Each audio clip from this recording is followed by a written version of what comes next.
Transplant को अगर हम पीछे ले जाएं, back in 90s, early 90s, जब हेयर ट्रांसप्लांट डेवलप होना शुरू हुआ, पहले तो ये था कि लोग ना रिकन्स्ट्रक्शन के लिए करते थे।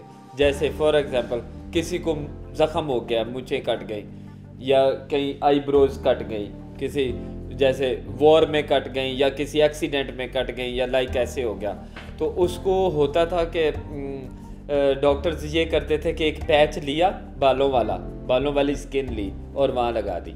मतलब this was the start of hair transplant और सारा उसमें।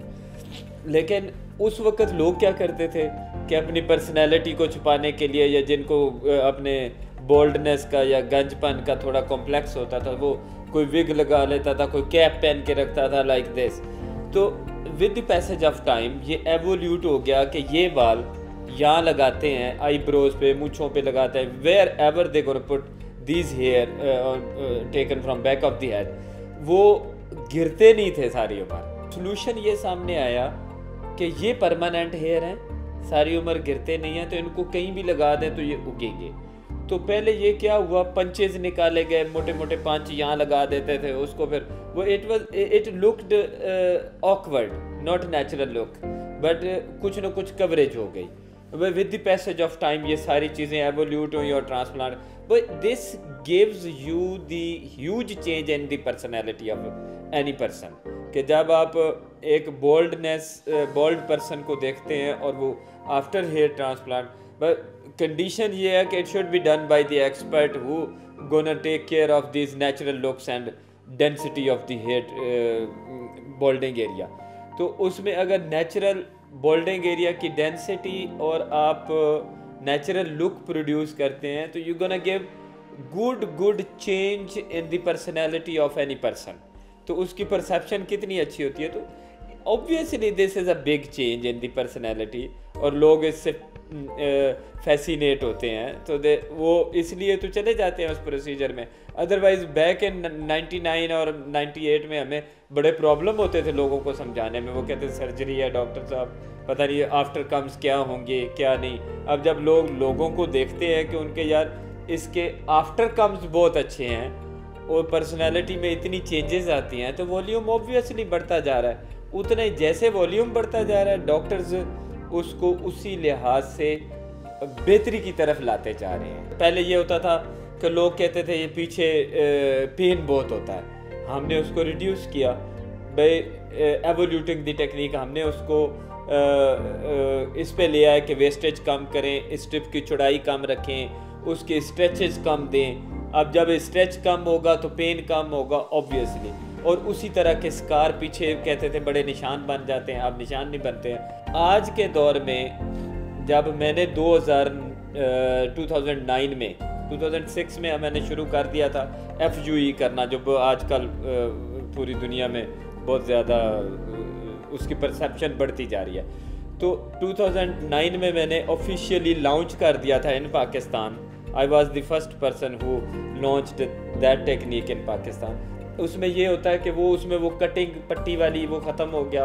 हम अब एक बाल निकालते हैं और लगा देते हैं, टोटल पेन फ्री प्रोसीजर है। उसमें जो है ना पैनाडोल भी आपको हार्डली खानी पड़ती है। अभी मैं एक बहुत अच्छी टेक्निक लॉन्च कर रहा हूँ IFI के नाम से। उसमें ये है कि हम स्ट्रिप कटिंग नहीं करेंगे, उसको सेपरेट करेंगे। सेपरेट करने से ये होगा कि जो huge wastage on the spot होती थी इन कटिंग द स्ट्रिप, वो ख़त्म हो जाएगी। उसमें हम फिर ज़्यादा बाल ले सकते हैं। कि आप देखें जो बोल्ड एरिया हम 3-4 स्टेप में करते थे, वो एक स्टेप में एक मेजर एरिया कवर हो जाएगा। कोई आप समझें कोई 75-80% एरिया एक गो में ही हो जाएगा।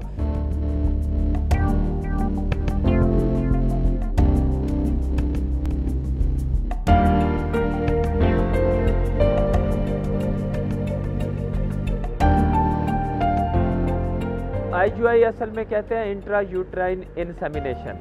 डॉक्टर साहब हमारे पास बड़े अरसे से, को 15 साल से इस प्रोजेक्ट पे काम कर रही हैं, और इनफर्टिलिटी हमारे नॉर्दर्न एरियाज़ में और उनमें बहुत ज़्यादा, और पाकिस्तानी जो स्पेशली UAE साइड पे उनको इन्फेक्शन बहुत होते हैं और दे गोना लिव देयर, और जब वापस आते हैं तो वो बहुत सारी इनफर्टिलिटी देखी गई है। तो हमारे केपी के साइड पे बहुत ज़्यादा इसका वो है, इनफर्टाइल हैं लोग। बहुत लोगों का ये कॉन्सेप्ट है कि ये अगेंस्ट दी इस्लाम है या ऐसा नहीं। इसमें कोई ऐसी चीज़ नहीं है, ये according to the teachings of Islam है।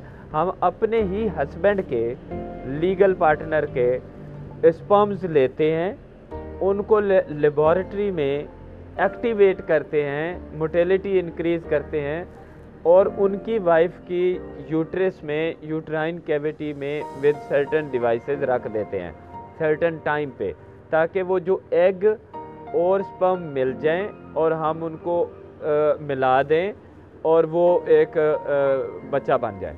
तो लाइक दिस इज़ लीगल। ये नहीं है कि हम स्पर्म किसी के ले रहे हैं और किसी की उसमें कर रहे हैं। Absolutely not, this is not happening in Pakistan specially. किसी भी सेंटर पे नहीं हो रहा होगा, क्योंकि हम अकॉर्डिंग टू द इस्लाम सारे काम कर रहे हैं। और उसमें ये एक बहुत अच्छा प्रोसीजर है। और आप इस प्रोसीजर की ब्यूटी ये है, आप हर साइकिल, अगर एक साइकिल पे फेल हो गया फॉर एग्जांपल, अगले साइकिल पे अगले मंथ फिर आप रिपीट कर सकते हैं, फिर फेल हो गया फिर कर सकते हैं। तो इसको बार बार कर सकते हैं। ये इसमें कोई एनेस्थीसिया इन्वॉल्व नहीं है, कोई पेन इन्वॉल्व नहीं है। आप वॉक थ्रू प्रोसीजर है। डॉक्टर्स इस पर बहुत कंसंट्रेट करते हैं, देख रहे होते हैं कि वाइफ में एग कब बन चुका है, मैच्योर हो गया, उस टाइम पे स्पर्म लिए जाते हैं, उनको एक्टिवेट करते हैं और 2-3 आवर में वो रख दिए जाते हैं लाइक। और उसके 30% के करीब इसके रिज़ल्ट हैं।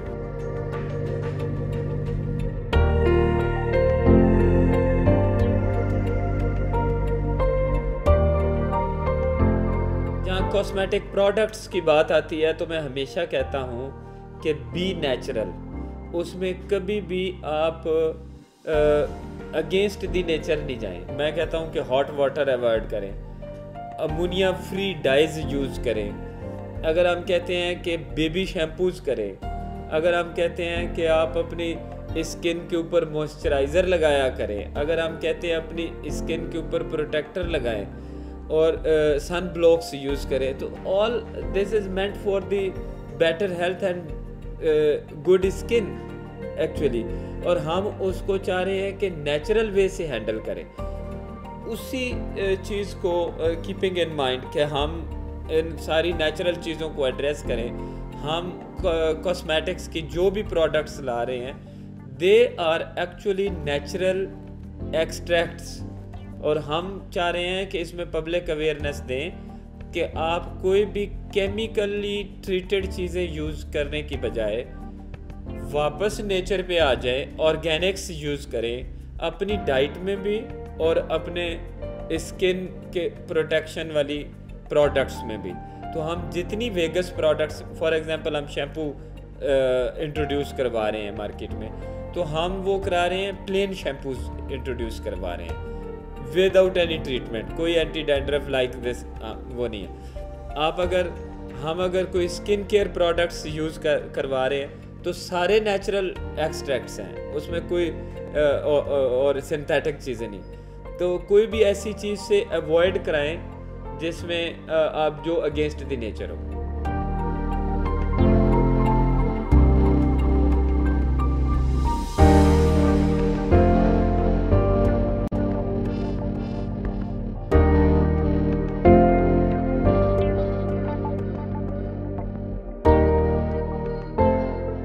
We are developing Vegas cosmetics as an institute. और उसमें हम ये चाह रहे हैं कि जब हम इंस्टीट्यूट बनाना चाह रहे हैं तो उसको प्रॉपरली इंस्टीट्यूट का पैकेज देंगे। जैसे फॉर एग्जांपल हम डॉक्टर्स को ट्रेन करना चाहते हैं जो they want to get the training about cosmetic surgery या हेयर रेस्टोरेशन सर्जरी, और उसमें हम उनको सारी टेक्निक बताना चाहते हैं कि जैसे उसके डोनर एरिया की, रिसिपिएंट एरिया, ग्राफ्ट प्रिपरेशन, उनके स्टाफ को भी ट्रेन करना चाहते हैं। हम चाहते हैं कि उनका नर्सेज, उनका पैरामेडिक्स और वो हमारे पास आए, हम उनको बताएं कि how to handle the things like in some ultimate surgery room. और उसमें अच्छी चीज़ों को अच्छा करने के लिए, क्वालिटी वर्क करने के लिए क्या क्या चीज़ें ज़रूरी हैं और हम उसके स्टेप्स उनको समझाएं। इसी तरह कॉस्मेटिक सर्जरी में हम उनको ट्रेनिंग देना चाहते हैं। दूसरा हम चाहते हैं फॉर द जनरल पब्लिक, हम चाहते हैं कि जनरल पब्लिक को इससे अवेयरनेस दे। उसके लिए हम वेबसाइट के ऊपर सारा मटेरियल डाल रहे हैं, सारे पैकेजेस डाल रहे हैं। Whatever the question arises in the mind of some public person, वो हम आंसर करना चाहते हैं उसको प्रॉपरली और प्रोफेशनल वे में। इसी तरह हम सारे रिसोर्सेज यूज़ करना चाहते हैं कि हम चाहते हैं कि पब्लिक लेवल के ऊपर भी इसकी अवेयरनेस बढ़े और टेक्निकल स्टाफ जो है वो भी ट्रेन हो, ताकि हमें कोई we feel no hesitation at all कि हम कोई भी डॉक्टर हमारे पास आता है हम उसको प्रॉपर ट्रेनिंग देने में कोई हेजिटेशन नहीं फील कर रहे हैं। हम कहते हैं आप आएँ, इस फील्ड को इंटरनेशनल लेवल पे ले जाने के लिए किसी न किसी को ये स्टेप लेना है और हम लेंगे, हम सबको साथ लेके चलेंगे और we want to make this country as a hub for the cosmetic surgery. बाहर से इन्फ्लक्स आए, लोग आए, यहाँ से अच्छी सर्जरी कराएं, अपनी हॉलीडेज एंजॉय करें, हमारा ब्यूटीफुल पाकिस्तान एंजॉय करें और हम इस तरह कंट्री की कोई हेल्प कर सकें और हेल्थ टूरिज़्म जैसे मैंने आपको बताया उसको हम डेवलप कर सकें थ्रू वेगस कॉस्मेटिक्स।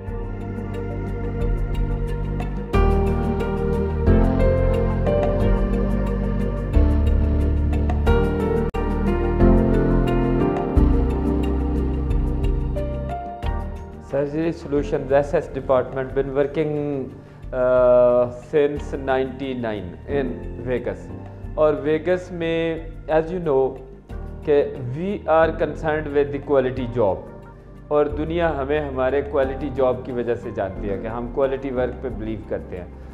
हम इसमें सबसे पहले हमने शुरू किया था नोज़ रीशेपिंग के काम के ऊपर। We introduced nose reshaping for the first time in Pakistan और उसके बाद हमने लाइपोसक्शन स्टार्ट किया, फिर हमने एब्डोमिनोप्लास्टी शुरू किया। तो doctors been working there hard here in at Vegas और हम पूरी दुनिया को क्वालिटी वर्क दे रहे हैं।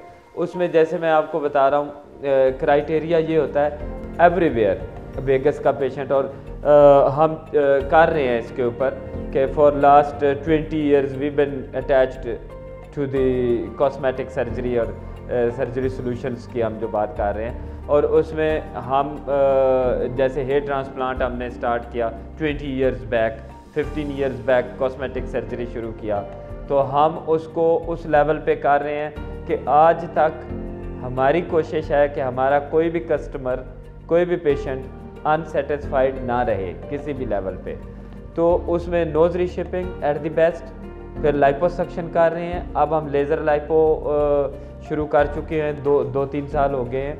फिर हम ट्राइपोलर स्किन टाइटनिंग दे रहे हैं, हम एब्डोमिनोप्लास्टी बहुत अरसे से कर रहे हैं, ब्रेस्ट की रीशेपिंग कर रहे हैं और ये सारे सॉल्यूशंस बहुत अरसे से चल रहे हैं। तो वो लेज़र लाइपो हम लेके आए हैं। ट्राइपोलर टेक्निक तो बहुत कॉमन है, उसमें ये होता है कि हम छोटे पार्ट्स, फॉर एग्जांपल अगर फेस पे आपको फैट रिडक्शन चाहिए, आर्म्स पे चाहिए, थाइस पे चाहिए, तो हम उसको पेशेंट को इन्वेसिव प्रोसीजर पे ले जाने की बजाय हम उसको लेज़र लाइपो पे डाल देते हैं कि उसकी लाइपोलिसिस हो जाती है, थोड़ी स्किन टाइटनिंग भी हो जाती है और वो उसी से ही बिन और she been living the happy life. और मैं पेशेंट्स को ये आपके उसके हवाले से कहूँगा कि अगर आपने क्वालिटी काम के लिए आना है तो Vegas welcomes you every time. हम उसको हर चीज़ को, हर प्रोसीजर को उसकी बेस्ट क्वालिटी पे बेस्ट इक्विपमेंट के साथ डील कर रहे हैं।